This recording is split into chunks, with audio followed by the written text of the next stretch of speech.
Welcome to episode 37 of the Camerosity podcast, the world's #1 open source film photography podcast. My name is Mike Ekman, and we are recording at a special time on Tuesday at 1 p.m. my time, which is shortly after dinner for most of Europe, allowing for more of our listeners in those time zones to join us. It has been a while since we welcomed our European listeners. Turmoil in the UK with 3 different prime ministers, the death of Queen Elizabeth, and the start of the World Cup. So I am looking forward to some very interesting discussion.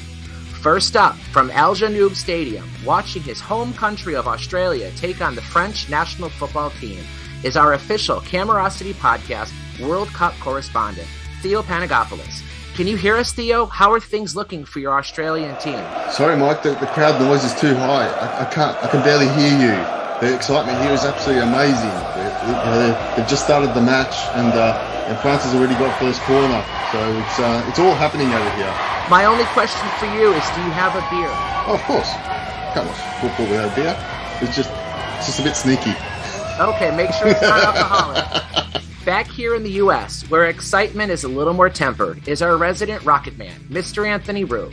Who are you rooting for in the World Cup, and do you actually watch football? I'm rooting for Wales. We'll see how they do. And as far as the rockets go, I finally was able to photograph the launch of the Artemis launch.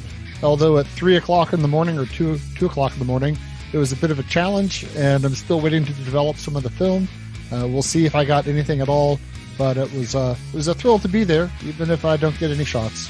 Finally, fresh from a visit to the eye doctor, is Paul Reibel. Are you going to need new glasses anytime soon? I sure hope not. I just barely got these broken in.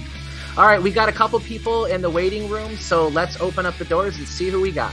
All right, we've welcomed in some of our listeners. I see a couple returning faces and at least one new face I've never seen before. 2 weeks in a row, Wannes Scheipers. How you doing, Wayne? Hey, good. How is everyone here? Welcome back. All right, it's not 2 a.m. for you this time, is it? No, it's an acceptable hour now. All right. Alan Duncan, welcome, Alan. See you again, Mike. It's good to be back. Alan's a fellow blogger like Theo and I, so it'll be interesting to hear what kind of crappy cameras Alan's been looked at lately. I see John Michael Mendizza. How you doing, John Michael? I'm doing pretty well. How are you guys? Great. Where are you calling from again? I'm in Germany.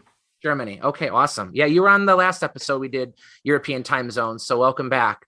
Yeah, I thought about getting up at like 2 o'clock in the morning a couple times, but I never managed. Well, Wayne's done it a couple of times, so he's Belgium is definitely representing better than your country is. So Oh. And I see Frederico. I'm going to butcher your name. I'm really sorry. Frederico Quaglino. Hi, everyone. I'm Hello. Frederico Quaglino. Well, first time calling, so yeah, pretty nervous. That's okay. Calling from Italy. From Italy. Awesome. So we got a wide spread here today.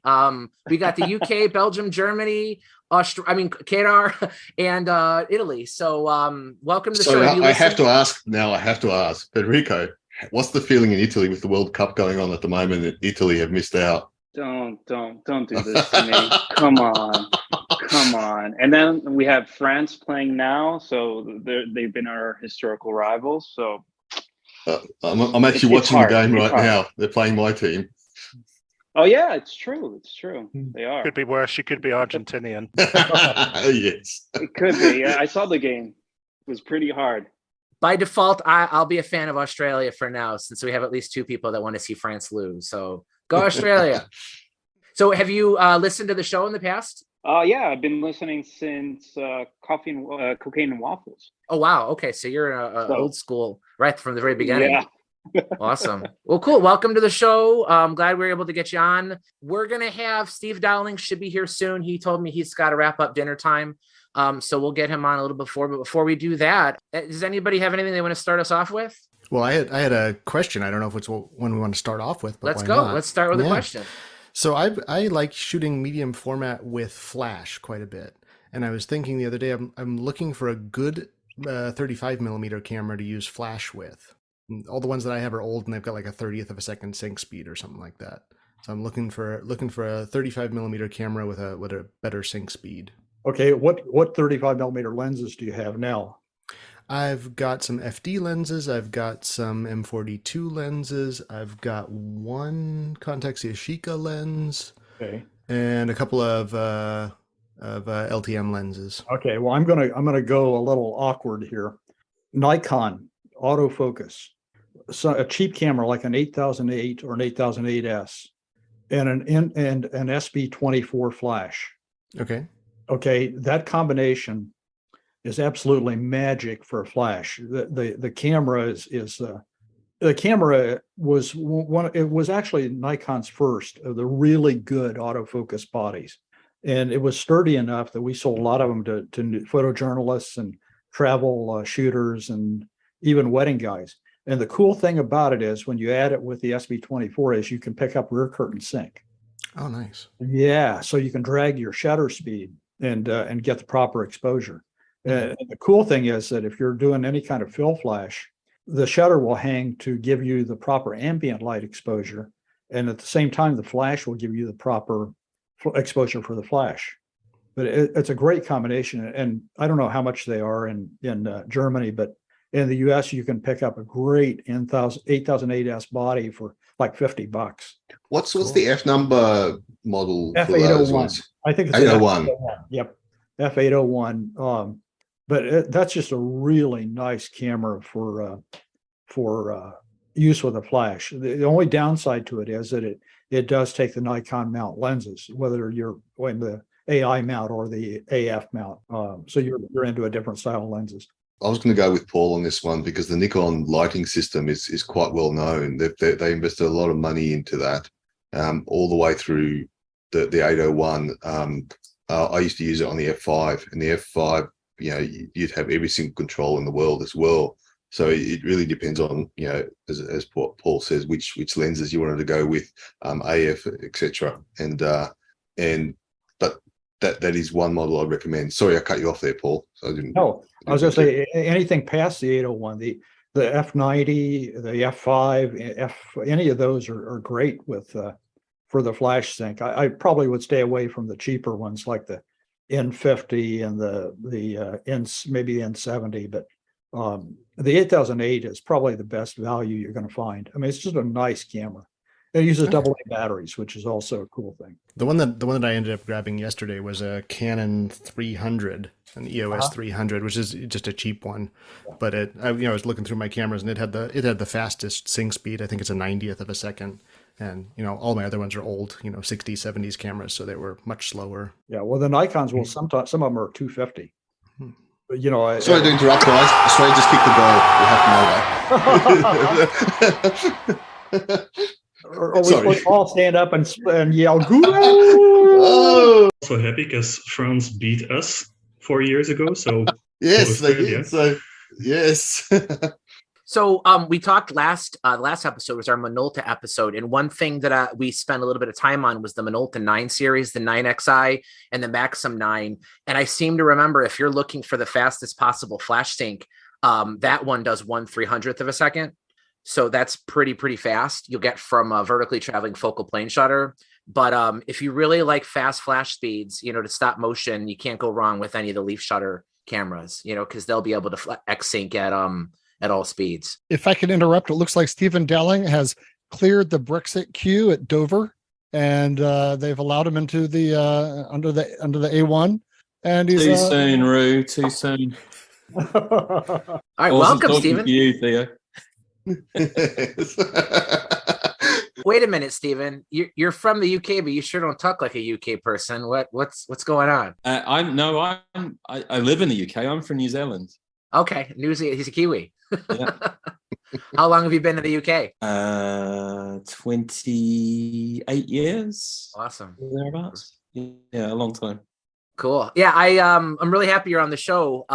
Most anybody probably listening to the show probably knows you already. You own and operate CosmoFoto.com and Kosmo Foto Film. The website used to be Zorky Photo when you first got started. You still work for and write for the BBC. So you have a crap load of experience writing, both blog entries and basically anything. Stephen and I have been Facebook friends for quite a number of years. He's offered quite a bit of guidance for me on my site. Theo, Alan, and I and Stephen are in a private chat where we kind of talk about the perils and tribulations of blogging, from Steven's insistence that my 12,000 word posts are too long, but also, some technical help too. So it's super awesome to have you on the show. Really happy to get a chance to talk to you in person. But right before you joined, we were talking about recommendations for 35 millimeter flash photography. So anyway, just wanted to throw that out there. I mean, I try not to shoot flash. I think the last flash unit I used was a Speedlight 300 for a Canon T90, which must be about 15 years ago. Apart from that, I try and push film rather than use flash, if that makes sense. I have very little experience with flash too. I mean, I've tried a couple Speedlights on some modern SLRs. There's a guy that I've never spoken to that I think I would love to get on the show. He posts often in the Vintage Camera Collectors group. His name is Mike Amati. I don't know if anybody here knows him, but he posts mirror selfies of himself with usually a flash bulb unit of like everything from Olympus SLRs to like Graflex press cameras. So he clearly is a big fan of flash photography, and I've always been really impressed with his results and have wanted to try it more, but it's so like I have a hard time in my head trying to visualize what the photograph is going to look like with a flash. Like I can't visualize that. So I think that's what kind of keeps me away from it, but it certainly is interesting. It gets really complicated, especially when you start looking at multiple units as well. Right. Because then you start looking at, okay, are we covering that shadow? Are we filling in that area? What's not really being covered? Just one question on that, John Michael. What kind of flashes are you using? Are you using the big Mets things, or are you using studio type lighting with umbrellas and so on? Well, I use wireless controlled speed lights. I have the Young Nuo system, which is pretty cheap and does great for what it costs. And I've got 5 of them, so I can set them up and do a whole bunch of different things with them. And is it portraits or micro? Mostly portraits. Portraits. Wow. Yeah. And I cheat. I use digital as my Polaroid to see where the light's falling and how it's hitting and everything. And once I get that all set up and looking the way I want to, then I'll just switch the trigger over onto a flash, onto a film camera, and take some shots with that. I hate flash, and I personally never ever use it because of the work I did. I had to learn about it, so I got to be pretty good at figuring out not only on camera flash, but remote flash, high-speed sync, a lot of high-speed sync stuff where you're actually going to a 20,000th or higher duration, faster duration, in order to stop action on things, and using sound triggers to get them to fire the flash. Paul, I was just going to mention high-speed sync in terms of the Canon EOS system, because I think some of their models are geared quite heavily for that with certain speed lights. I have no knowledge or experience of using it. I don't know if it's something you've used at all. Well, the TTL flash on the Canon upper end stuff, the higher end cameras, you can reach you're varying the duration. You can't vary the actual shutter speed that much, but you can vary the duration of the flash. And some of those flashes will trigger out at a 40,000th of a second, I think. So if you don't have a lot of ambient light, you can stop the action. You're doing that way too. Can somebody explain, maybe for someone who's listening who doesn't quite understand, why are focal plane shutter cameras limited usually to a specific flash sync speed? Why can't you just mount a regular flash to a Canon AE1 and fire the shutter at 1/1000th? Well, because the shutter has to be fully open when the flash goes off. If in a 60th of a second is what most of them do. The vertical shutters will sync at 125, and the Nikons like the FE2s and FM2s would go to 250 because they went to a titanium style shutter that is much lighter weight. And because it traveled vertically, normally traveling vertically would give you 125th of a flash sync, like a Nicker mat would. But on the upper end cameras with the lightweight shutter blades, they can actually speed that up, and they got it up to 250. Right. So I think 250 is really as fast as, like you say, there's one Minolta that might have gone to 300, but 1/300, yeah. Yeah, but for the most part, 250 was the top. But what you can do after that is vary the duration of the flash. So you can still sync it at a 60th of a second, but have a high speed duration. So the flash fires faster than the shutter does, emulating a really, really fast. The duration of the flash is very fast. Okay. So and usually what you get there is you do that by power ratio. The flash would allow you to cut back the power. Like even a simple flash, like a Vivitar 285, which is, about the simplest thing you're going to find, has power ratio built into the aperture control dial, and you can cut it back. And so what you're doing is you're shortening the duration. Gotcha. It Okay. gives you a faster recycling and a higher speed. It's also worth mentioning the reason why leaf shutters actually have the advantage is because they literally open the whole shutter at all speeds. So you don't get any curtain blocking light coming through at any particular point. So would that have been a huge plus of like the Hasselblad system? They use leaf shutters compared to like a Bronica? Absolutely. I mean, that was the big deal. RB67s, Hasselblads, Kowas, any number of medium format cameras. And Mamiya made a leaf shutter lens, and so did Pentax with the 6x7 that would let you vary the flash sync speed, actually on the lens rather than on the body. So the focal plane shutter, you would lock in bulb or something, and then you would use the shutter on the lens to act like the leaf shutter then, right? Well, you don't really have a focal plane shutter on any of those cameras. You've got a rear shutter on the Hasselblad, but that's just a baffle. And, I gotcha. It goes up and then the flash fires. So, but on the 6.7, you would, I think you have a slow shutter speed with the 6.7, so it opens and then the lens deals with the flash part of it, and so you've kind of got two shutters going. Yes, you do. I think it's a 30th of a second. Yeah, is the sync speed on the 6x7 because that's a huge shutter. It's got a long way to go. Yes. But if you're new to flash and you're trying to fire with manual speeds, a flash with something faster than the camera's maximum flash sync speed, the flash will still fire, but like half your image will be black.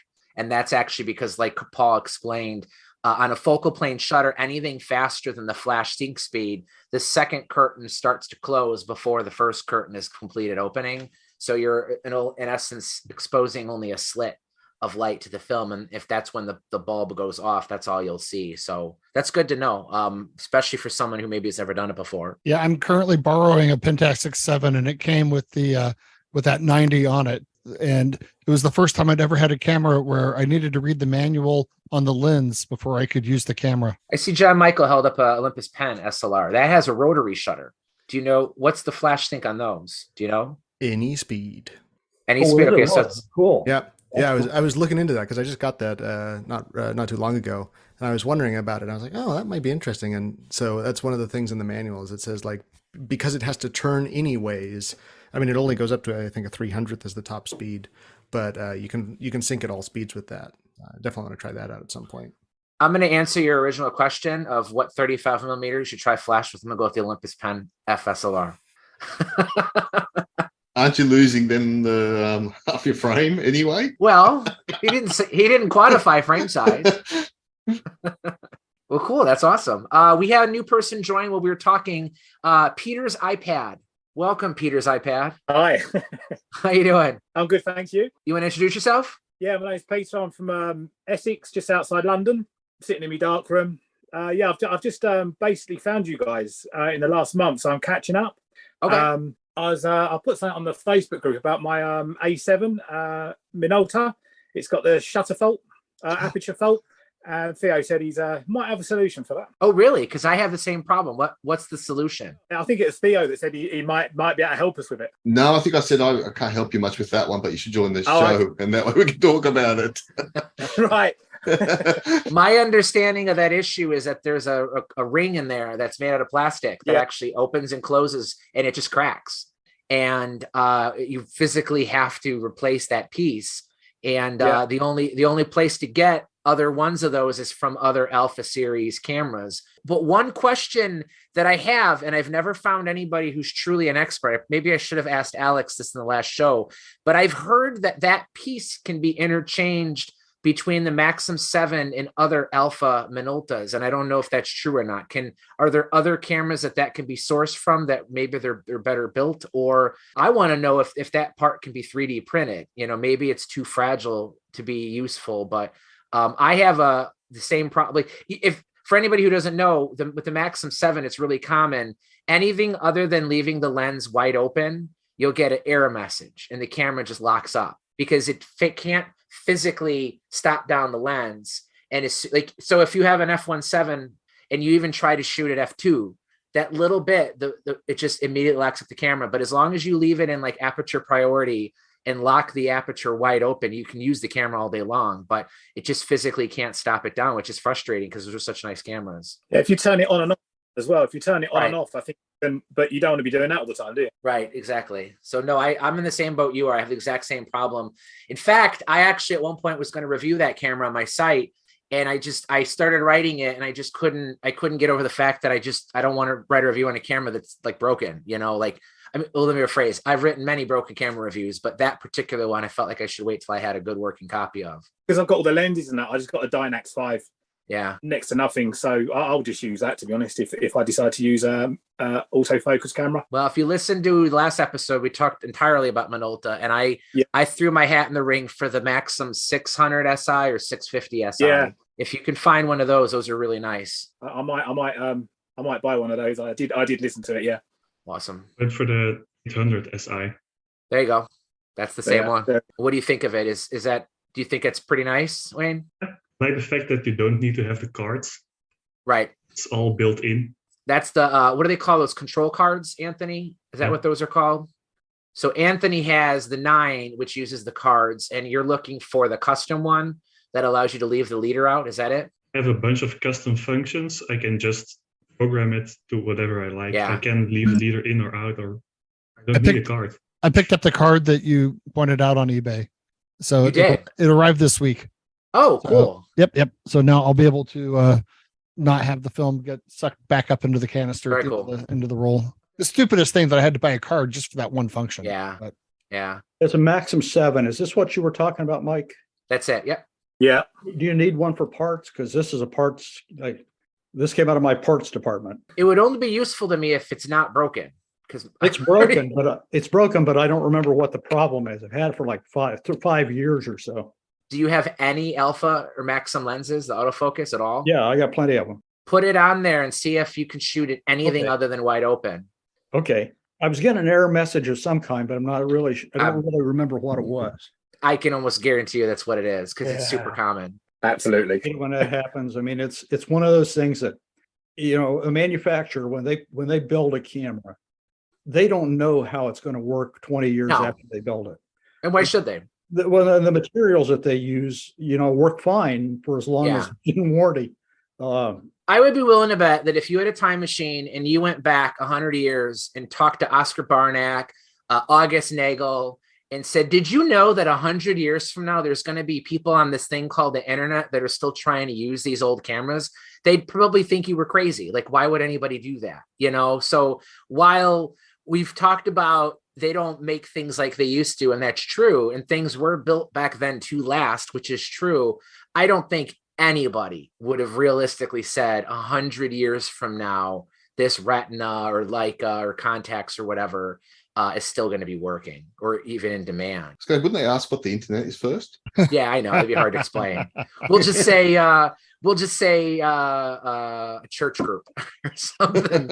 There's going to be a church group of people. They get together once a week and they're trying to use your old cameras. We're going to pray over your old cameras and see if they can bring them back to life. So I have a question for Mr. Dowling. Yeah. So how's it going trying to become the Paul Reibold of Europe with your used camera sales? Because I know that you've recently had a push on your website to bring the joy of the point and shoot world and the cheap camera to the film shooting masses there in the UK. So how's that going? Well, I mean, I can never resist a good auction. So over here we have a site called the Sale Room, which once you set up an account, it gives you access to every auction house in the UK and a lot in Europe. So you can imagine how dangerous that is, especially when you can get trays of cameras for 40 quid. So Probably the short version of that is I now have an entire drawer that's full of cameras I've tested that they're working, and I just need to put a roll through them and put them in the shop. But I've probably got 100 cameras waiting to go up on the shop, and everything from like the very humblest Helena and Hanamex compacts through to some SLRs. I just put a Praktica 4F up yesterday or the day before. That's a nice camera. I love those. They're just really fun looking, aren't they? Just such a distinctive. The Praktica 4, the 4 and 5 are the only SLRs I know that have both a film advance knob and a lever. So you could advance it with the knob on the top, or it has a bottom lever like a Retina does. Yeah. I don't know that makes it better, but it's just neat. It's and just that profile, it looks like a cartoon duck. Wayne's got one right there. Yeah. Just that huge prism. Yeah. Really, really nice. So that, and what else did I put up the other day? An Olympus Super Zoom 700 XB in the box with all the papers, and I don't think it's been shot. And I got that for just insanely little money. Alan, have you ever shot one of those before? I think I've had an Olympus Super Zoom. I mean, it tends to be the IS series I've tended to try and sneak and get for a few quid.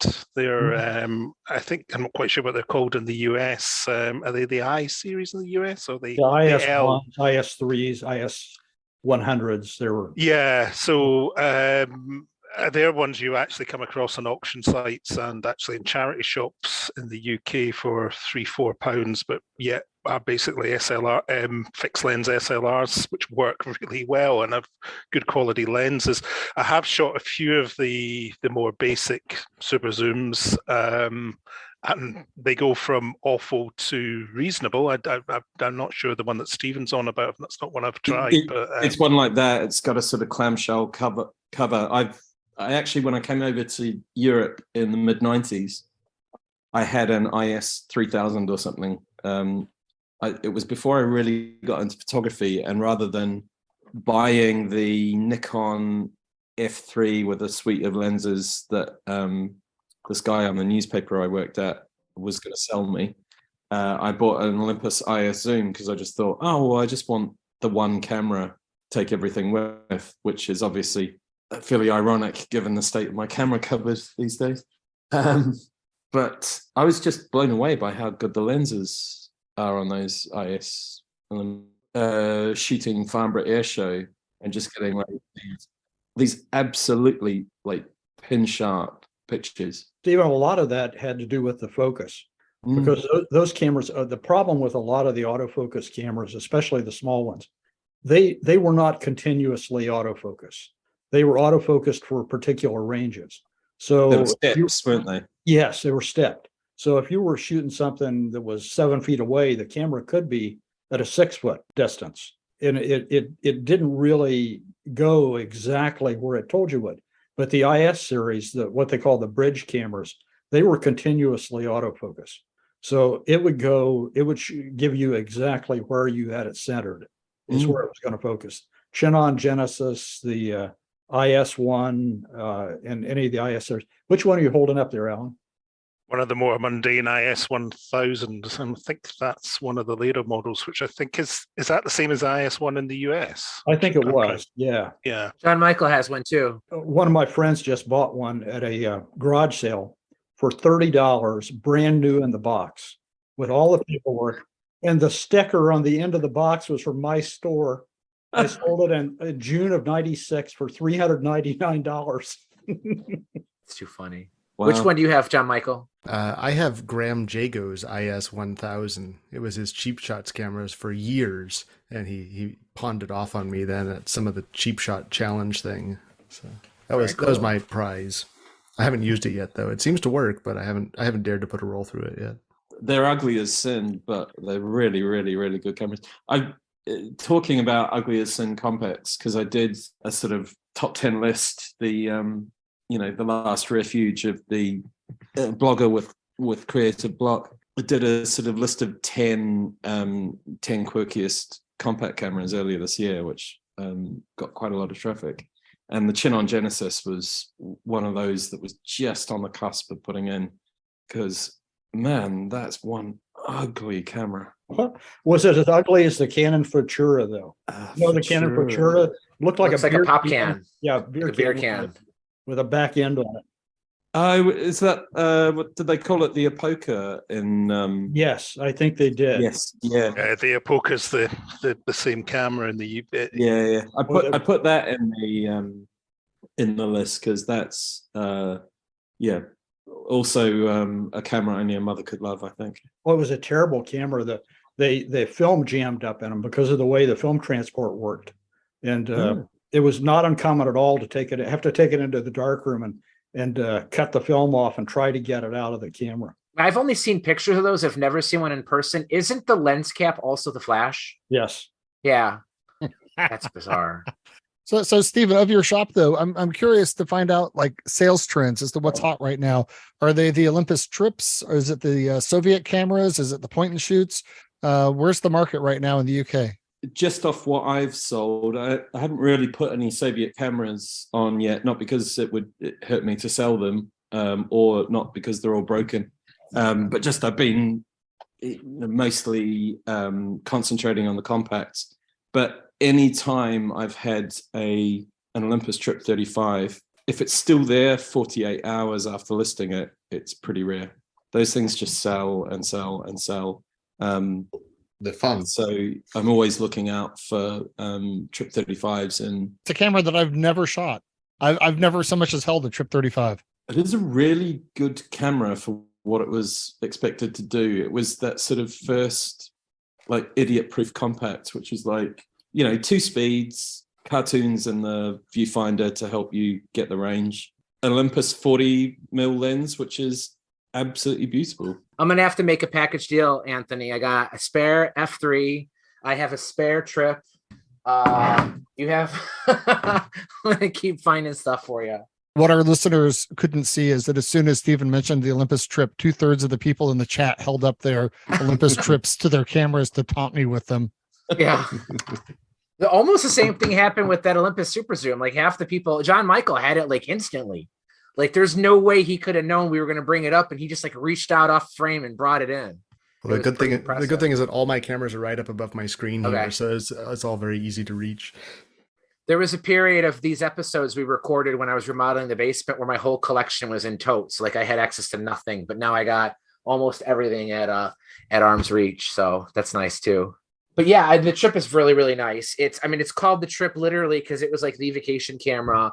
And this camera was in production for, I want to say like 15 years, maybe even longer than that. I mean, they continued to make 18. Yeah, they made these even well into the autofocus era because they were so simple and so easy to use. You almost don't need to focus on. I mean, the zone focus on this really works well. As long as you're not trying to do like bokeh shots or extreme close-ups for family snapshots, it's easy to use. Plus the lens on it is way better than most of the cheaper point and shoots would have. Which lens does it have? What's the focal length on it, Mike? 40mm. 40mm. It's a D Zuico, so it's a 4 elements, probably a Tessar. There's nothing fundamentally amazing about it. It's just, it has that right balance of simplicity and quality and proven formula that just works really, really well. And it's got a Judas window, which is kind of neat, which is that little peephole in the bottom right-hand corner of the main viewfinder. So you can actually see what you have the shutter speed set to. You can shoot them manually. So if the meter does die, they do work. You don't control the shutter speeds though. So I think it's 1/40th and 1/200th are the only 2 speeds it has. I think if you're shooting manually, it just goes to 40 because it wants to make sure you're not going to have camera shake. Right. I mean, they're so popular that a lot of them get reskinned. I've got a red one that's been reskinned red here, which looks absolutely fantastic. But I believe the people that really love the Trips get really finicky about the shutter button, whether it's the plastic one or the metal one. The metal one, yeah. If you can find ones with the metal buttons on, people will buy those for like 180 quid. Yeah. There is I think it's on my review, I list approximately which serial number it starts to switch at. Those, obviously the plastic ones were later. There is a date code on these. I believe it's behind the pressure plate. So what you just open up the door and the pressure plate just slides off. You don't even have to unscrew it. And you could see a date code stamped, I believe, into the door to know exactly when yours was made. So Alan and Paul are both showing pens. Okay. So Alan, what's the difference between my camera and your camera? Yours is the more expensive. Oh, you've got the is that single the lug? Yeah. Single lug. That's a pen D, is it? It's just a pen. The original pen. It's the first version. This is an ES. This is an ES, which is the predecessor. Basically, this is what the Trip was built from. Mm. This is the second model of the ES. It's not the ES 2. It's the original one had two versions. One which I think had a slower shutter speed setup, and then this is a slightly later one, which is pretty much the Trip, but with a slightly different lens configuration. Works exactly the same. A fun fact about the Trip is my Tani designed that camera when he was very young. He was a junior engineer at Olympus, and they basically, it's kind of similar to Steve Sassen's story of how he came up with the first digital camera, where he was kind of a nobody in the company. They gave him a task with no real preconceived idea of what to do with it. And he created what he thought would be an ideal compact camera. He created the pen for a budget that was like insanely low, like much lower than anything Olympus was working on at the time. And when he finally presented it to his bosses, they were impressed and put it into production, but thought that it would only appeal to women.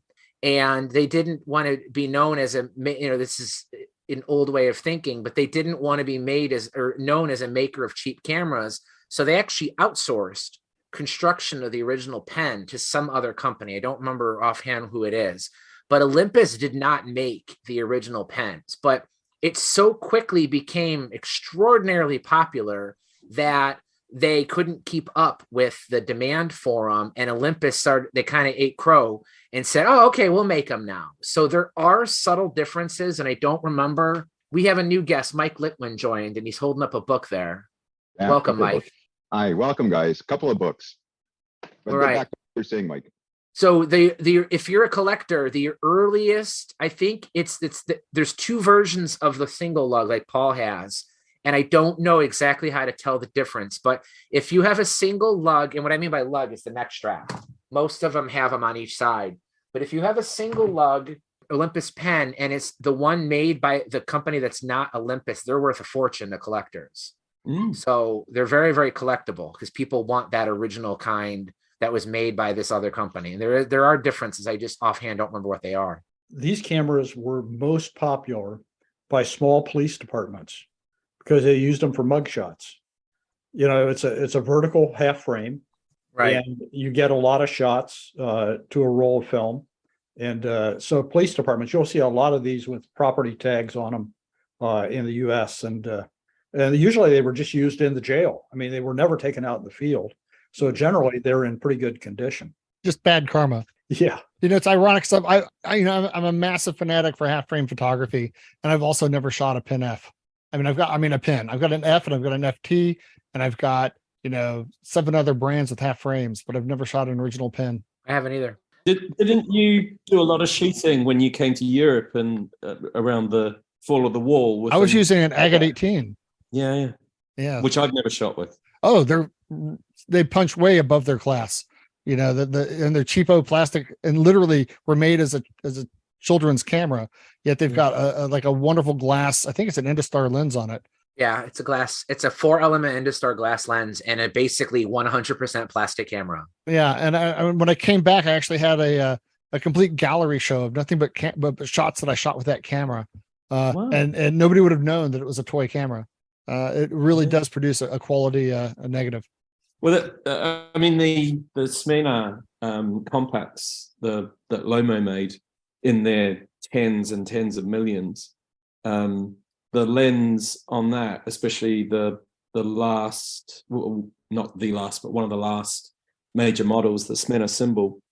A friend of mine, Piero Pizzella, who runs PPP cameras, he actually took that lens, it's called the T43, and rehoused it for Leica M cameras, and he was selling them for 300 quid a pop. If you get I just reviewed it, the Sheikah 3, the 2 and 3, which was a little camera, but it had a screw mount. The lens unscrews, and it was meant for some Soviet enlarger, I believe. I don't know if they ever made it or not, and they never made another lens for the camera, but it uses a screw mount. And I think it's the Industar, 69, I think, off the top of my head, but it's all those Soviet triplets, the T-43. I've shot the Voskhod. I've shot a variety of Sminas, and Soviet triplets are fantastic. That is one lens formula that they perfected it. It is, you're going to get great results. Especially in some of the later ones, like the 166 Universal was just such a wonderful lens, sort of, closed down a bit at 4.5. It can be a bit quirky around the corners, but just lovely for shooting slide on sunny days. But this is nice though, because unlike the Smina, where you have to hack the camera apart, it's literally just unscrewed. So if you're if you just want to play with it, and this is a really good camera too, on top of it, it's very well made. I mean, it's heavy. This is not a cheap plastic children's camera. It's got the front shutter release. It's got a great lens. It does have a meter, which I don't use. But if you want to play with digitally adapting a Soviet triplet, really, this is your best option, because you literally just unscrew the lens, get an adapter for this, play with it, and then when you're done, you just put it back on the camera. So you have a helical, and you have the f-stops on the lens itself once you get it off. Right. Okay, cool. Yeah. So it stops down. You need like a 17 to 32 millimeter tube. From what I've heard, they never made the enlarger. No, I don't think they did. They were going to. There's a lot of them now turn up on the internet with just the body, because the lens has been sold for digital camera users, which is quite sad, really. Mike, what camera and lens was that, please? That you just held up? What camera and lens was that, please? It's called the Shaika, Chaika 3. There's also the 2. The 2 and the 3 both have the removable lenses. The original one, it was fixed. Thank you. The 2s, I don't know about over there, but in the US, both are very, very hard to find. But I do believe the 2s, Stephen, you may know better than I do. I think the 2s were made in larger numbers. But either one of them, it's the same lens. Yeah, they're not what I call a rare Soviet camera at all. I think I was looking it up in Prince Al's book the other day. I think, you're talking about hundreds of thousands of each camera made. So, and they were also quite well made. So they tend to work still. I used to have a couple, and again, I sort of shake my head at how I used to, test a camera and then sell it. I had the whole sets with like the original manuals and everything. And when you collect Soviet cameras, like a few of us I know do, sometimes you get the passports from the factory where it's literally signed out from the factory by the foreman. And in some of the sort of better kept cameras, you can still find that sort of a factory passport, which is just really cool, real time capsule. I have that in a Soviet binoculars. I got some large diameter Soviet binoculars for like astro binoculars, and they have a passport like that from the factory, from the inspector, which is pretty cool. But I did have a question about a Soviet lens, a Russian lens. What in the United States, what is the Helios 58 f.8? I can't remember if it's a 2 or a 2.8. What are they selling for in the United States? Because I have my eye on one here where I live, but they're asking $110 or $120 Canadian, which I think is just nuts for a Russian lens. Vlad would know better than I would, but I was at his house a couple months ago, and he has a whole bunch of them that he's selling, the Helioses, and I want to say he sells them from anywhere between like $75 to $100 US. So maybe that's comparable. What you said was 120? 110, 120 Canadian, which would be like 75 or more. That's pretty US close. easy. That's about going for it. It's just videographers taking them because they have a stepless aperture. So they're very, very popular with videographers and even cinema. Bits of the Batman, the recent Batman film was shot on a Helios 44. If you Google swirly bokeh, Probably 90% of the search results are going to involve some type of helio. So the word is out on those. In fact, the only reason they're not higher, like honest to God, I could see those things getting even higher in price. It's just that millions of them are made. Like I'm exaggerating a little here, but like they'll find a whole warehouse somewhere in the Soviet Union with crates of these things that were made and just never sold. So the supply of them is so high that has kind of kept the prices in check, even though they are going up. But if there was a Nikkor lens or a Rock or a Minolta or an Olympus lens that people wanted with the same level of interest as the Helios, they'd be $400 or $500 a pop. But just like I said, because there's so damn many of them, that's keeping the supply is so high. You can go on any eBay Ukrainian seller and shipping will be like $13. You know, like I don't even know how the hell it makes it here, but it does. I can tell you, Mike, that probably about 20 years ago, I bought a Zenit E, which still works, with one of the late model Helios 44s for £4 in a car boot at like a flea market. So it's been a recent thing. You used to be able to get them in the UK £5 or £10 at most. People gave them away. You would find them in lots. Like I remember 4 or 5 years ago on eBay, you would see somebody selling like 8 of them in a lot for like $50. So because they're just, like I said, there were so damn many of them. They just didn't, they wanted to get rid of them. What thread would they been M42s or? Most of them would be M42. And one time I had a bunch of them that were 41s that were made for the 39s. Yeah. 39. So I actually wanted to talk about that. Paul, you gave me the Cristal. Yes. Yeah. So the early Zenits used the M39. So it's the same physical size and pitch as the Leica thread mount lenses, but because it's an SLR, you have the mirror box. So the flange distance from where the lens mounts to the focal plane is further. So if you try to put a rangefinder lens on one of these SLRs, you're only ever going to get really, really close focus. And I've actually been playing with that lately. And I found a couple combinations. First of all, if you just put like any rangefinder lens, like a Nikkor at 50 f2, you can shoot macro with an SLR, which is, I think, super cool because you have the through the lens viewfinder. The only thing you usually can't do is if any part of the lens protrudes into the camera at infinity, it's probably going to hit the mirror. But if if the whole intent is to shoot close-ups, then you're not going to do that. But I found, and for the life of me, I cannot find it, but I found a Braun that uses an M39 mount, Braun mount, and I mounted it to the Zenit, and it allowed me to focus like from 10 feet down to like 2 feet.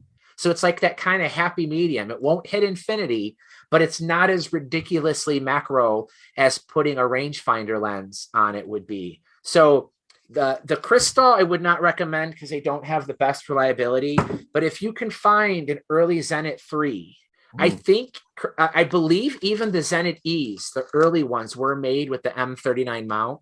If you can find an M39 mount Zenit and you like close-up photography, because close-up is really hard to do on a rangefinder, but if you can see through the lens, these are actually really fun to adapt for extreme close-ups. I went one step farther. I had a bunch of those lenses.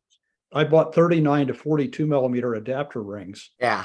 I reversed the front element on one of the lenses and I reversed the rear element on the other one and put them on a mirrorless camera. And it's unbelievable. I mean, it's the goofiest, wackiest, psychedelic effect. I mean, it makes it takes bokeh to a whole new level. Let's put it that way. I got nervous when I flipped the front element on one of those because it runs into the element behind it, so it kind of wobbles on the second element. I was like, I probably shouldn't crank that too tight. Yeah, no, you want to leave a little play in it to rotate it if you need it to. So I have, all right, so since we're talking about 1.4 lenses, here's one I'm super excited about. This is a lens that by itself is very expensive, but if somehow you can find it mounted to a body, you will get it for a lot cheaper, right? Olympus FTL. Yes, you can see it? Yeah. The FTL. So the Olympus FTL. Nice. I have the G Zuiko, right? 50 millimeter f1.4. And for the three of you who don't know what's special about this lens is I got to push the button. It's a screw mount. So it's the only M42 Zuiko lens they ever made. So it's a screw mount. You could mount it to Pentax. You could mount it to a Praktica, whatever. And this lens, so I just increased the value of this lens by like double by taking it off the body. But I got really excited to try this out, and I've already shot a couple shots of it on digital, and I was showing the guys with it. And I mean, it's I don't think you can get any sharper. I mean, I mounted it to my Sony A7 II. I could pixel peep, and every pixel has something different on it. It's that sharp. How's the camera on that? How's the camera, the FTL? Isn't it the first SLR, Olympus SLR? It is the first Olympus SLR. They churned this out while they were working on the OM series because they just needed to put something out. This camera is almost identical. It's not a copy, but it is almost the same thing as a Minolta SRT. Like, it looks the same. It has about the same controls. Mechanical shutter 1 through 1000. Even the controls are in very similar locations. So it's basically like a Minolta SRT, which is a very good but basic 60s SLR. It has the screw mount, but it has screw mount G Zuiko lens, 50 millimeter 1.4. So I'm really, and I didn't necessarily mean to bring this up, but we were talking about 1.4 lenses, and I thought I'm pumped for this. But I haven't actually shot the camera yet. When I got it, the mirror linkage was frozen. It was stuck up, so you couldn't advance the camera. So a really, really common fault with those. I've got two of them.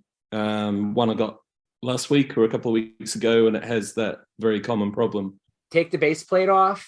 I got some aerosol electrical contact cleaner. So not naphtha, but an actual aerosol can used for cleaning electrical contacts. And I just squirted the shit out of it. I mean, I wanted the lens, so I didn't necessarily care if I screwed up the body. So take the lens off, remove the base plate, and you can see the linkage for the mirrors right up in there. Just spray the shit out of it. Let it dry overnight. It'll almost certainly work fine. I got to go, guys. So I just want to say thanks, everyone. And good luck, Theo. Good luck, Theo. Thank you. It's a tight match, so I've got to go watch it with my boys. So I'll see you later. Bye. Yeah. Who's winning? Oh, that's all right. I know the score. I've been watching the first half, but I'm watching the rest of it now with my sons. Halftime. All right, bye, Theo. Bye, Theo. Bye. Yeah. Bye. Have you guys ever heard of the Zuiko lens? No. Olympus used to make a rangefinder called Olympus Ace. Right. I have the second model, which is called the Olympus Ace E. I think in the US it was called the Sears Towers as well. The Sears used it.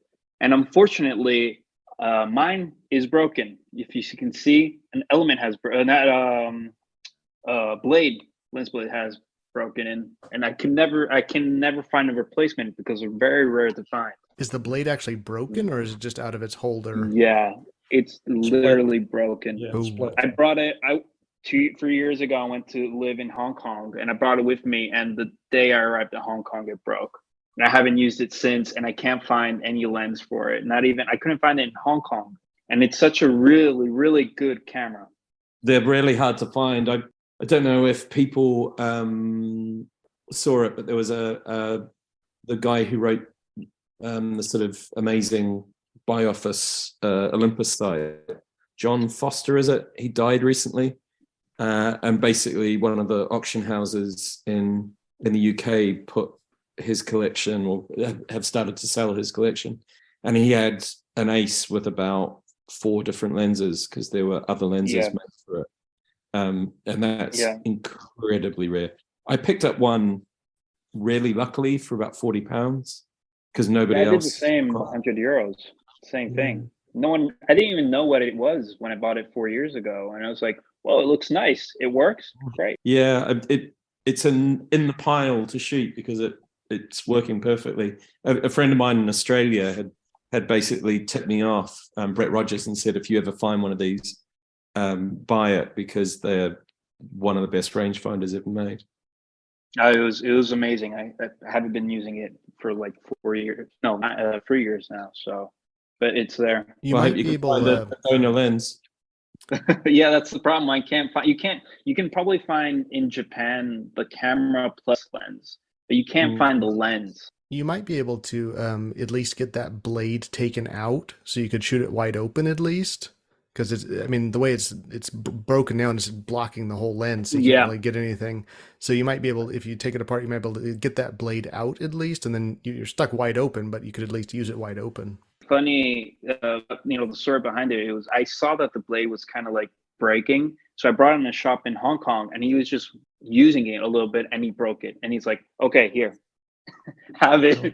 I didn't do anything; it's already broken. You know I that hope you didn't buy it from that shop. No. I bought it in Italy, but I moved there and I wanted to use it, and I saw it was broken, and he broke it even more. So, unfortunately, I have one of the Sears versions of that camera. I can't find it. Hero was just saying a little while ago, I have everything at here, but clearly I don't have it because I can't find it. So, but yeah, neat camera, interchangeable lens, Olympus rangefinder. it reminds me of the story he was telling. Reminds me of the camera that you and I like, the Minolta Super A, which is a fantastic camera. Yeah. Was a bit of a was attempted to be positioned as a professional system camera. I believe, Mike, was it 7 lenses that they had for it? Yeah, they made more. The Super A Minolta was a little bit higher end, I'd say, than the Olympus Ace. The Ace was kind of a entry level interchangeable lens camera, but it was between 5 and 7 lenses that they made for it. But good luck finding a lens not mounted on a camera. The Right. lenses by themselves, like if you need a replacement lens, you're never going to find it unless you know somebody that has one. Like, Mike found a 35 millimeter. 35. Sold it to you. It had oil on the blades, right? Yep. But it worked fine. Yeah. But there were like 5 other lenses for that system that I wanted. I've got the fast 50. Mike's got the slower 50 on it. I have never in 4 years of looking found a lens just for that camera system that wasn't attached to a camera. They just never come up. You've got to come to Bievra next year, Anthony. Yeah. There's a camera fair south of Paris that I'd always wanted to visit. And in the last couple of years, I've been selling Kosmo Foto film there. I would say the first year I was there would have been about 150 stalls. And Lomig from Film Washi said, well, this is probably about 60% of what it usually is. And last June, this year, there were well over 200 stalls of just any kind of camera, film cameras, and a tiny amount of digital, but any kind of film camera, it was there. The first year I went, I made a list on the train over because it was like, well, I can't just spend all the money I'm selling my film. So I put 7 or 8 things, and I found 3 of them within about 10 minutes. Good and Lord. I stopped there because it's like, okay, well, yeah, I'm going to spend all my money otherwise. So, how's sales of Agent Shadow and the Kosmo film going?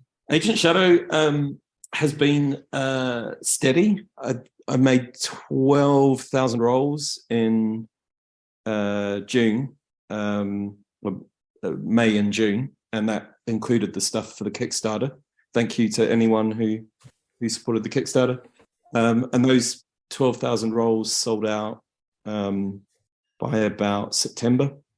So a new batch has been made, and that was just produced a week ago, I think. So I'm starting to send that out to shops and get some in my online shop ahead of Christmas. Do you personally email or mail them to people? Yeah. Wow. Yeah, it takes up a lot of time because when you're selling that kind of stuff, drop shipping just doesn't make sense because you're being charged a certain amount. Sure. Yeah. If you're selling 100 rolls of film, then yeah, obviously it does. I have a logistics partner in Europe that does the monofilms from there because to the retail trade because it just makes sense. But yeah, if people are buying from the Kosmo Foto shop, it's me putting it in a box taking it to the post office. There's a strip of Agent Shadow hanging up behind me. Hey, Is that your first one? Okay. I think that was my third one. Third one. I went to a Argentine tango event and shot it at 800 on the Pen F. That was my first roll in the Pen F, and I thought I need some high speed film. Let's try the Agent Shadow at 800, and it came out pretty good.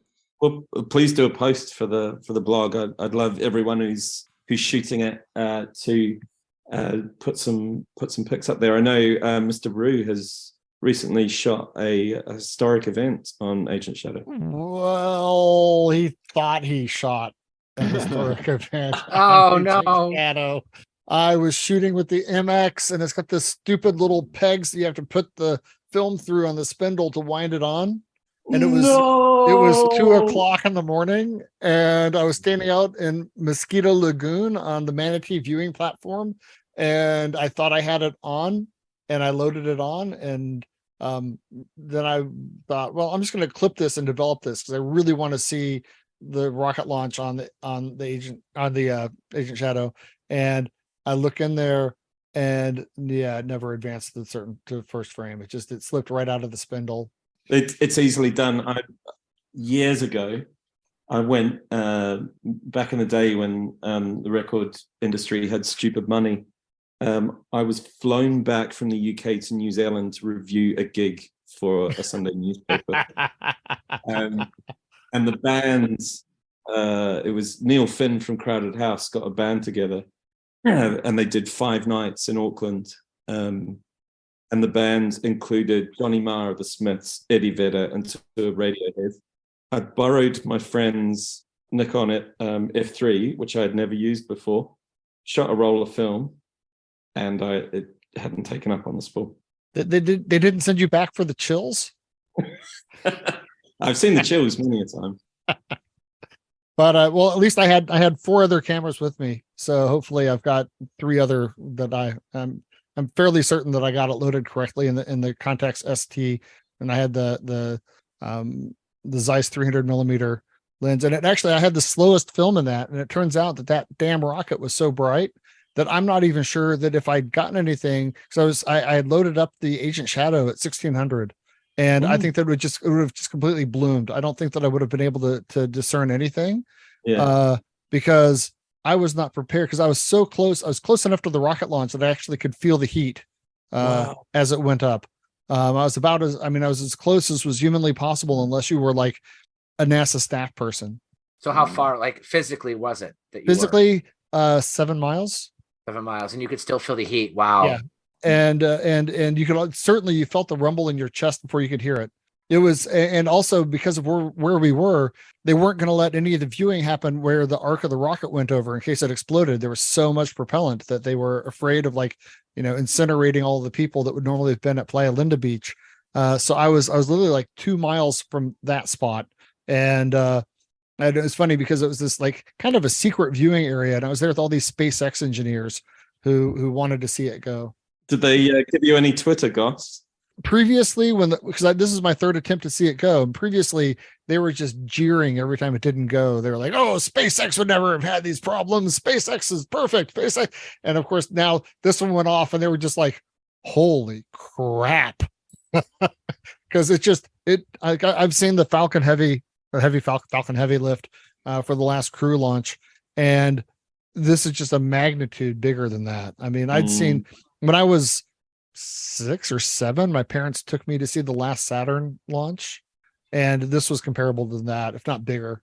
I've seen many of the space shuttles launch, and there's nothing that was like seeing this thing go. I mean, I've got a picture that I'd set up because I had my Nikon, my Pentax K1 digital camera set up with an IRIX 15, and I was doing long exposures with that. And I've got a picture of the lagoon, and you can see the gantry, and the top of the gantry is just over the trees in front of me. You can almost see the tip of the rocket over the trees. And the whole thing was just truly awe-inspiring. So I'm curious about the logistics of shooting 4 cameras at the same time. I had the Pentax on the tripod with the IRIX, so it's got a 15 millimeter lens, and I knew where the flight path was going to be. And so literally every time I hear the camera I'd hear the shutter activate, I would just hit it again without even seeing what it was. I just would hit it and hit it and hit it and hit it. And then I had the MX and the contacts around my neck. And I would pick up the contacts, which has got a motor drive in it, and I would shoot like 5 shots with that, and then pick up the MX, take 2 shots. Then I had a Mamiya 645 that was like on a bench right next to me, and so I'd pick it up and take 3 shots. Because of the angle, it was literally going directly in front of me, so it arced like almost over me. So I had about a minute and a half before it was too far away to be anything meaningful. So I was just like I must have looked like something out of like a Bugs Bunny cartoon, because I was just imagining a big rail with like all 4 cameras mounted to it with like, you know, some kind of contraption pushing all the buttons. After I shot this, I was talking to a photographer who had that set up for previous launches, because they're like, dude, you just need to get one of these rails. But the truth is I was shooting longer lenses because I really wanted that sort of articulation of the exhaust, when you can see where, you know, it's burning out of the back of the rocket engine. I really wanted to get that articulation. So I was shooting, I had a 100 millimeter SMC, which is a Heliar design on the Pentax. And then I've got the 300 on the contacts. So I still need to develop those. I'm thinking that I've got some good shots. I don't think I got anything on the Mamiya, because I had the Mamiya set on aperture priority, and it just from what it sounded like, I don't think that I got good shots. I think there's gonna be camera shake on those. Metered for the background or something. Yeah, definitely metered for the dark, because I was getting like what sounded like maybe 1/25 to half second exposures on the Mamiya. So I only took like 4 shots on that. But the contacts is good chance I've got some good shots. Back in olden times, Nikon was the professional camera shooting all those events, and they would set them up on the island. They'd let them set up in the island, but they couldn't stay on the island, so they had to fire them by remote control. So they would set cameras up on tripods with sound triggers. Yep, they still use those. And 250 exposure backs. Yep. So they would set them up, and then a helicopter would fly over. So that set off the sound trigger. So there went 250 exposures. So they said, okay, we're going to go to a light trigger. So then it started to rain. So they were going to get, their lenses were going to get wet. So they drilled a hole in the lens cap, tied the end of a fishing line to the lens cap, the other end of it to the film rewind crank. So the thing goes off, the light from the rocket triggers the light trigger. It fires the first frame. It rotates the fishing line, rips the lens cap off the lens, and shoots 250 exposures, just like it's supposed to do.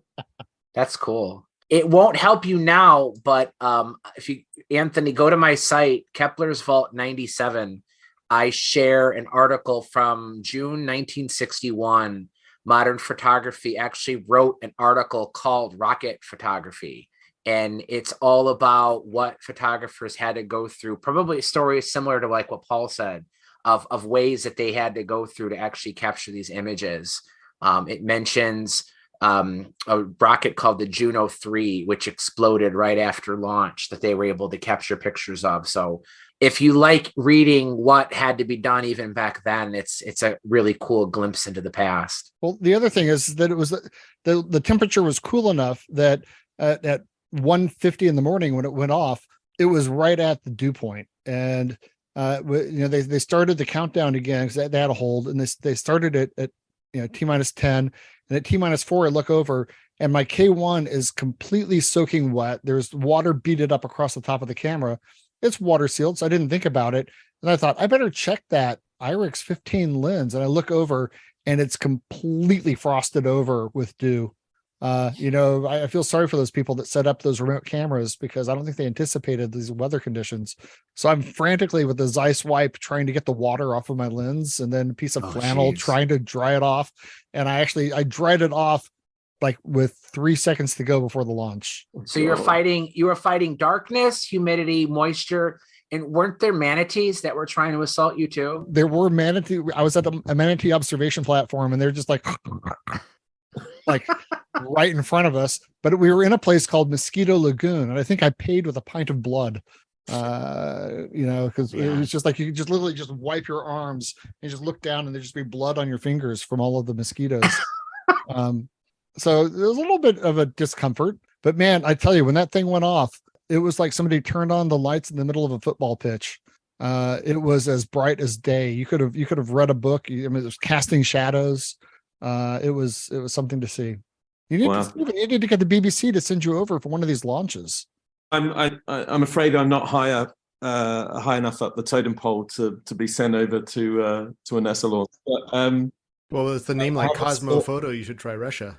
Yeah, I'm a BBC journalist, so certainly not allowed in Russia anytime soon. But I was actually in. So as part of my job at the BBC, I look after quite a bit of our space coverage, and I got a press trip to Dubai because they've got quite a ambitious space program, and they put a Mars orbiter into orbit around Earth on the first attempt, which is, I think, only the second nation to put a spacecraft around Mars on the first attempt. So I've been in the control room for that. So I have actually been to a space agency control room, and on that trip, the last night, I met up with the guys who do Kosmo Foto's distribution and in the UAE, and super nice guys who run a sort of film shooters collective called Analog the Room, and they were like, "Oh, so what are you over here to do?" And I was sort of explaining the various stories I was doing for the BBC, and they went. One of the guys went, "Oh, so you went to the space agency?" I was like, yeah, and it's like the one near the airport. And I was like, yeah, and it's like, "Did you meet the guy who makes the spacecraft?" And I was like, "I don't think so. Why?" And they sort of laughed. And the guy Frank said, "The guy who designs the spaceships is the biggest Kosmo Foto fan. He even has your T-shirts." Oh man. We've since been in touch over email. So you said the reception at Agent Shadow is really good. The whole state of manufacturing film and distributing it.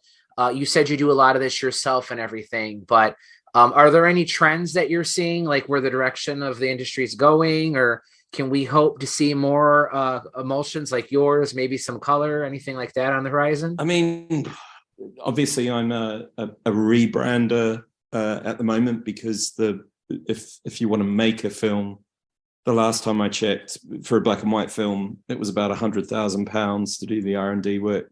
I would imagine you could probably double that now. It's a lot of A and B and C and D testing of chemical formulas.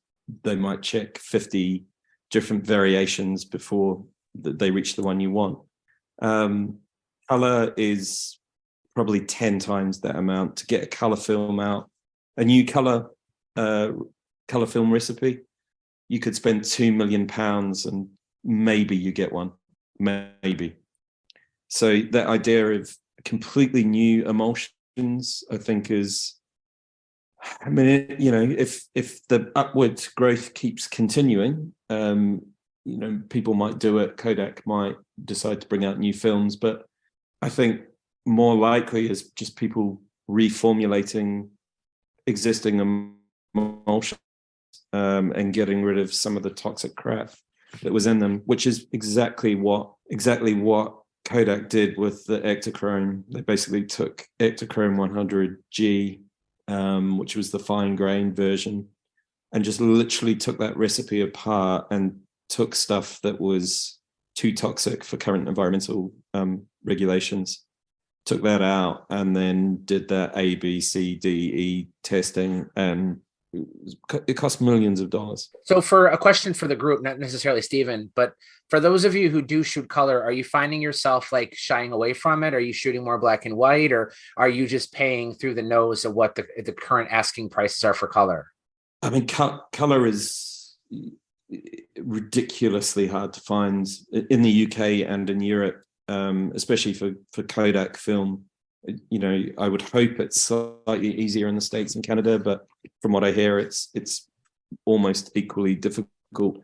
Color is the big problem, because Kodak just it can make all the film we need and more, but it just can't convert it because it doesn't have near enough the converting machines to meet demand. That's the bottleneck. I can't speak for the entire United States, but like where I'm located and I'm near Chicago, you can find color. You just pay through the nose for it. So it's not necessarily impossible to find, but when you get conditioned in your head to spend, $6 to $8 a roll, and you're looking at, 13 to 14 a roll, I just think that turns people off. Like I'll still buy a 3-pack of Fuji 200 if I could find it and just have it on hand. But when it comes time, because I do the reviews, when I used to, for cameras that performed well, I ideally like to do one roll of black and white and one of color. And I'm starting to really shy away from that simply because I don't have a lot of color. But I was just curious, like with the group here, if you guys have started to actively switch closer to black and white, or are you just still paying for it? Well, here in Italy, I used to buy my film in a shop in France because it's more expensive here in Italy than in France, but probably because they have a different distributor. But lately, I found another shop, and they're kind of cheaper, but it has been expensive. Color Plus was €3, €3.50 till 2 years ago, and now it's pretty much double it. And that's absurd. And it's always pretty much, it's mostly the consumer-based film that's out of stock. Sometimes you can find Portra. Ektar is always available, even though people don't like it. I love Ektar, and I think it's amazing. But sure, like once you would buy, let's say, €50 of film, and you get so much, and now you probably get more black and white film than color film because color has been so expensive. And Kodak film in general, even black and white, it's too expensive. Probably it's cheaper in the US, but here in Europe, you pay for Triax, you pay €13, and that's too much. 3 years ago, it was €7. Color Plus and Kodak Gold 200 in London are going for £14 a roll. That's absurd. That's just Yeah, it's people are pushing. I mean, there is demand there, so I suppose you're seeing people, just test how much people will pay. I had one of the labs I use a lot. Whenever I test a camera, I just use a cheap and cheerful Devon scan with a good little local lab. But they also sell film. They sell my film. Really nice guys. And the guy who runs it, Sid, was just saying, I would have people come in and buy all my Color Plus and Kodak Gold 200, and an hour later I'd see it on sale in Amazon because I knew who the people were, and they were just buying my film and putting 50% on and selling it. So I had to ration my film to people owning no more than 3 rolls. Doing the photo walks that I do, several people have said that they're, when I'm out of color, that's probably it. I'll shoot color on digital and just save black and white for shooting on film cameras. I can imagine all of us pretty much stocked up during the years color film. Like I still have a lot of color film, probably film that was fresh when I bought it. Now it's a little bit expired. It's in my freezer, but so I still have some stock.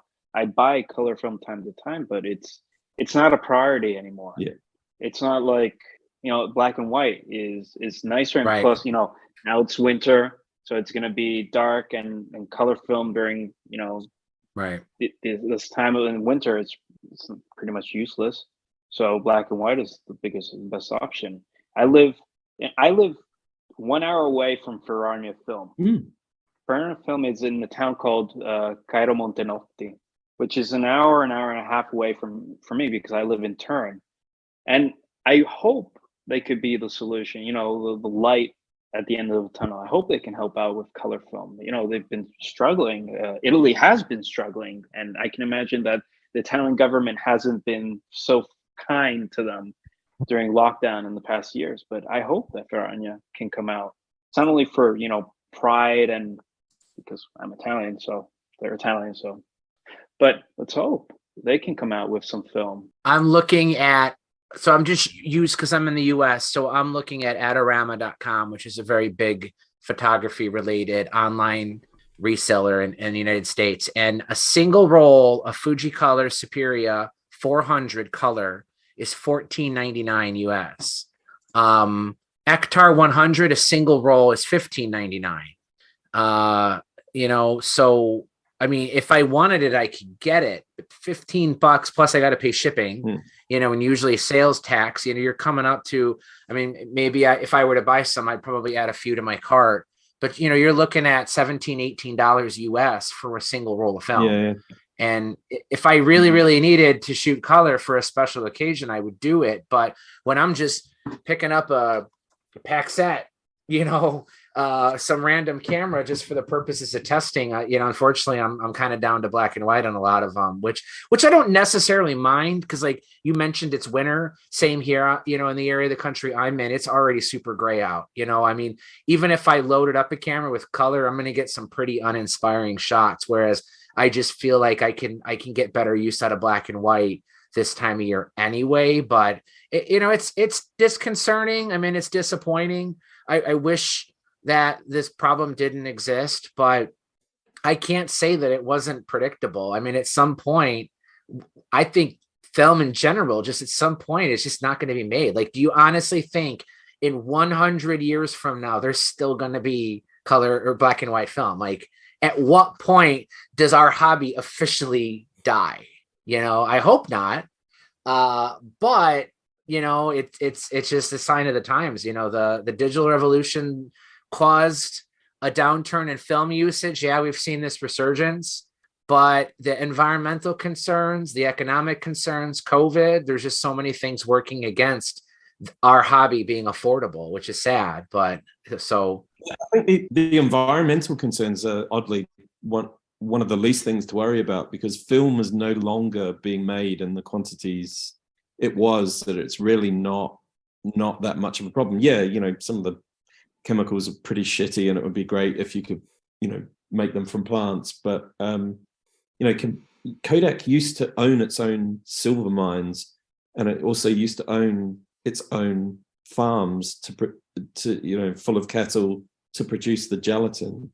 It was that big of a company that it owned mines and giant cattle farms. And now it's like, it's 1% of what it used to be. I don't know if this joke will work with a bunch of non-Americans, but the movie Idiocracy had a line in it about Brondo, which was this thirst mutilator. And they would always say, it's what plants crave. So you said film for plants. And I thought maybe like Cosmo Foto could be what plants crave. So that would be funnier if you're familiar with the movie, but I'll edit that out. Just to get back on the film topic for a second, I haven't really followed it much, but I know there's some movement from Orvo Film here in Germany. I'm not sure exactly what they're coming out with or what they're doing, but I keep getting like little notifications like sale or almost done or something, but I haven't followed it, so I don't know if anybody else knows what's going on with that. Oh, well, even Adox in Germany, the same thing, color emission 200. So. But that's an old stock that they just are reconfiguring. Yeah, it's an old film they're just canning to old sell. new. Old new, yeah. Old new. It's a nice film, though. It's Agfa Vista 200, I think. So it's a reworked version of the original Vista. So the diamond logo one, which is a lovely, lovely film. All right, so we're coming up on an hour and 40 minutes. We've had some really fascinating discussions, but I wanted to wind down and give everybody one last chance. Peter, we haven't heard much from you. If anybody has any questions, or does anybody have any gas they'd like to share before we go? Anything cool that you've picked up recently or anything like that? I picked up, if anyone shoots with me, TLRs, the C330. Someone in the UK is making printing them. You can put key viewfinders. Okay, cool. A C330, and these prism finders are actually really, really nice, and it makes the C330 so easy to use. I mean, I've got the chimney for the 330, but this is much nicer. So on eBay, he's doing, I think, about 20 quid. It's a clever idea. I'll go and get my favorite recent camera. Hang on a sec. What do you got there, Alan? In my inevitable quest to find the worst camera in the world, this is my latest edition. This is a Syntex. I believe you might be able to also get it on Olympia branding. This looks like a video camera. It's always got that reassuring lens cap with camera written on it, just to make sure you know it's what quality when they get lens. It looks like a video camera. And look, it even has a pop-out side bit, which is a waist level finder. Absolute. That's a weird camera. It's not the worst one I've shot. I have to say the Olympia interchangeable lens is still worse image quality, but that is truly one of the most bizarre cameras I have ever purchased. That is weird. I see one of those. Is that plastic? Oh, pretty much 90. Yeah, I think pretty much it's basically a color optical lens, but it doesn't have any way of adjusting the aperture. It's a slightly different. I think it's a 35 millimeter rather than the usual 50. It's totally confusing. It's got a square viewfinder, but it actually. And the waist level finder is in landscape, but it shoots, obviously, because the film goes up through the camera, it shoots in portrait mode. So it's an absolute nightmare to use in terms of framing, although it's actually not, it's quite central in framing if you use the main viewfinder, but it's just how they created it, I don't know. And Olympia has one, there's an Olympia model that's worse, which looks actually much more like a video camera, but features a tape cassette built in. I was going to mention that I saw one of those. It's hilarious. It's on my list. I just have to find one that's not an absolute. We've got a Superb that showed up. Superb alert! Superb alert! Which lens is it? Mocking me again. It's the Heliar one. I got it because of you guys were talking about it many episodes ago, and I managed to pick it up here in Germany, and it was kind of a mess, but I got it from the original owner. His dad had passed away. Wow. And it's got the box and the leather case and everything for it. That's and the shutter speeds are a bit slow, but I went through and cleaned everything up, cleaned the mirror, cleaned and oiled it and everything. So it works really very well. nice. Yeah, the Heliar Superbs, that's 4 figures anymore. At least here. So hopefully you didn't pay that much for it, but that's a beautiful camera. I really like the little mirror where you can see the shutter speeds and stuff. Nice. Yeah. Steven, what'd you get recently? Is that the Texas Leica or something like that? It's a Canon Sure Shot Zoom XL. And it's the XL, yeah. It's the world's largest point and shoot. Frederico, anything new? I just picked up a Leica MP. It just arrived last week, new from the Leica store in Turin. What is life like with one kidney? Exactly. No more kidneys. We sold both of them. Okay. I'll happily trade you this. No problem, no question asked. I'll even cover your postage. Well, you got to check with Brexit. Us Europeans, we're not keen with England. I'm Scottish. It's fine. Don't worry about that. You guys prefer. You guys didn't want to leave, so nobody wanted to leave on this call. I don't think. Well, I went sub-miniature for gas this week. I had been lusting after a Minox LX, which was the sort of the highest featured, last fully automatic Minox, and Paul ended up with a box, a treasure, a history of Minoxes, and lo and behold, there was a working LX in the mix, and that is now what I've been shooting this week. And you want to talk about a camera that gets comments? People always talk about, they always comment when I'm shooting with my TLR.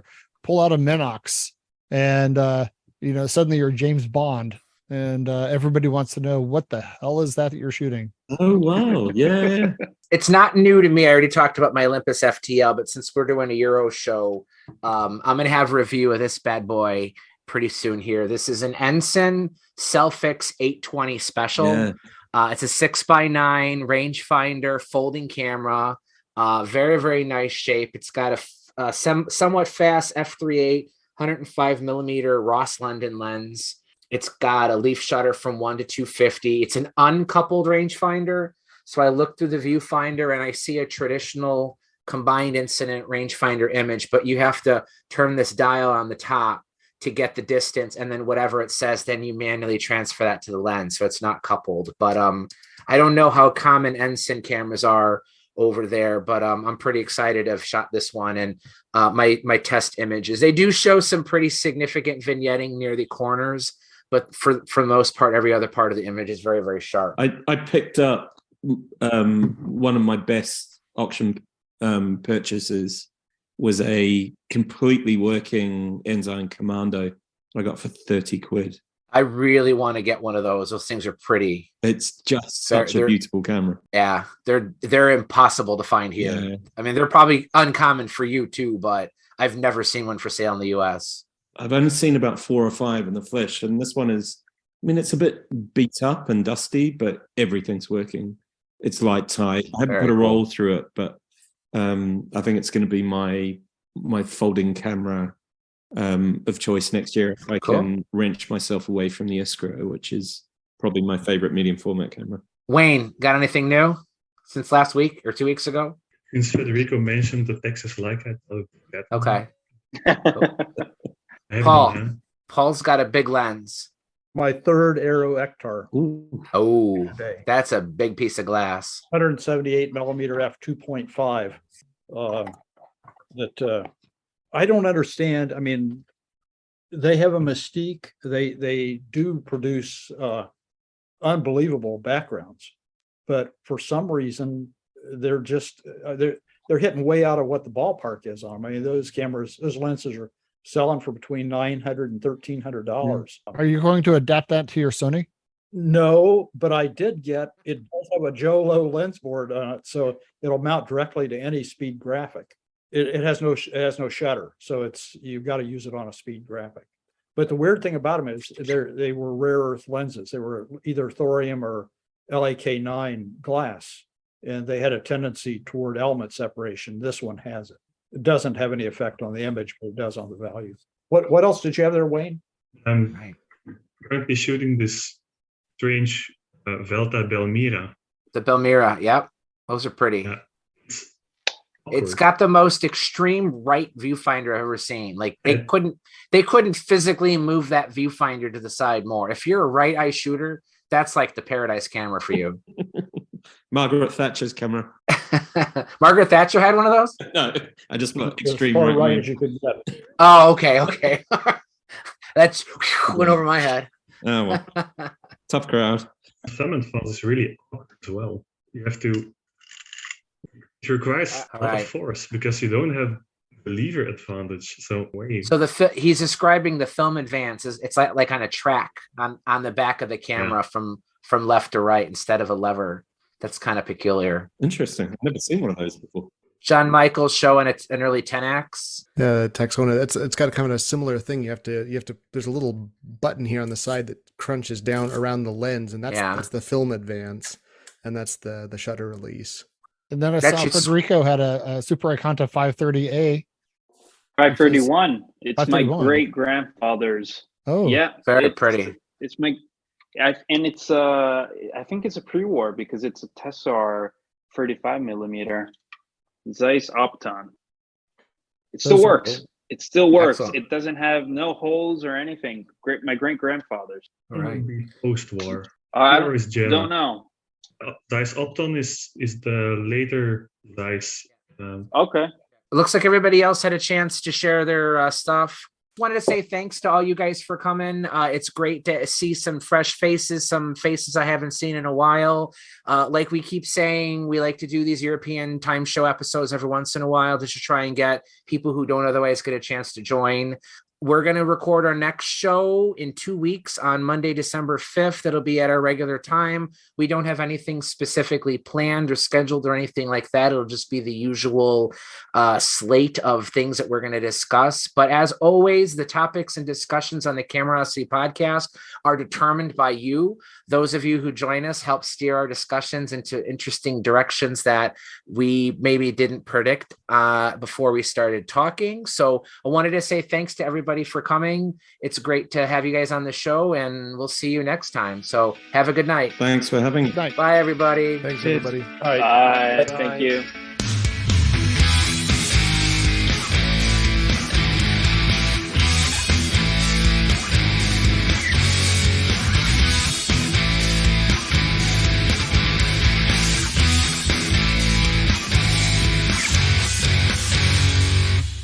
Bad news. France won. Oh no. Theo's going to be crushed. unhappy. Oh, poor No. Theo. I have to buy a digital camera. Oh, bloody French. Freaking them and their goals and their expensive team. I don't know. Maybe we'll take it out on Tunisia. I know we'll take it on Tunisia and then we'll get back to them in the next round. Wayne, congratulations on the most appropriate T-shirt for this evening. Yeah. What does it say? It's got a Kodak shirt. Oh, it's a on it. Kodak shirt. Okay. I only noticed when he got up Because earlier. a Kodak moment. A Kodak moment. Nice. All right. You guys have a good night. Everybody. Bye.